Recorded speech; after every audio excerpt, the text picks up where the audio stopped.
The worst experience I had in Nellore Nagaravanam. నేను నెల్లూరుకి shift అయిపోయి ఆల్మోస్ట్ 1 మంత్ అయితే అవుతుంది. ఇంకా నేను, మా సిస్టర్, మా కజిన్స్ అయితే ప్లాన్ చేసామన్నమాట నగరవనం వెళ్ళాలని చెప్పేసి. నేనైతే మొత్తం బ్లాగ్ తీద్దామని చెప్పేసి అయితే వెళ్ళాను. ఇంకా చాలా డిసప్పాయింట్ అయితే అయ్యాను అనమాట. మా కజిన్ ఇంకా మా సిస్టర్ అయితే మాకంటే ముందు వెళ్ళిపోయారు. మేము ఒక హాఫ్ అన్ అవర్ తర్వాత వస్తామని అయితే వాళ్ళకి చెప్పాము. వాళ్ళైతే వెళ్ళిపోయి టికెట్ తీసుకుని అయితే లోపలికి వెళ్ళిపోయారు అనమాట.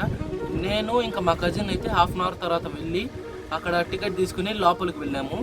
వాళ్ళని అయితే కలిసి ఇంకా ఫొటోస్ వీడియోస్ తీసుకునే సమయంలో ఆయన ఫారెస్ట్ ఆఫీసర్ ఎవరో అయితే నాకు తెలీదు వచ్చి, ఏంది మీరు సపరేట్గా ఇద్దరిద్దరుగా టికెట్ తీసుకుని వెళ్ళారు, ఇది గవర్నమెంట్ పార్కు, ఇలా చేయొచ్చా అని చెప్పేసి అడిగారు అన్నమాట. మా ఆధార్ కార్డులు చెక్ చేసి, ఏంది ఇది, ఇలా చేస్తే కేసు అవుద్ది, నెక్స్ట్ ఇదే ఫస్ట్ అండ్ లాస్ట్ వార్నింగ్ అని చెప్పేసి అయితే చెప్పారు.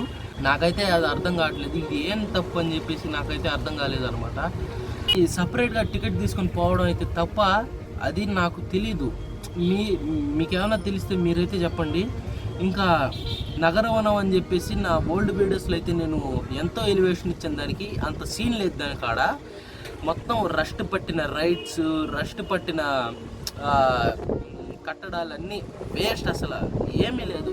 మా ఇంటి ముందు ఉండే పార్క్ బెస్ట్ దానికంటే. ఇంకా ఎక్సర్సైజ్ చేసే మిషనరీ కూడా విరిగిపోయి ఉంది, దాన్ని రిపేర్ కూడా చేపిలేదు వాళ్ళు. ఇదే నేను చెప్పాలనుకునింది. ఇంకా నగరవనం వ్లాగ్ స్టార్ట్ చేశానో లేదో ఇలా జరిగిందనమాట.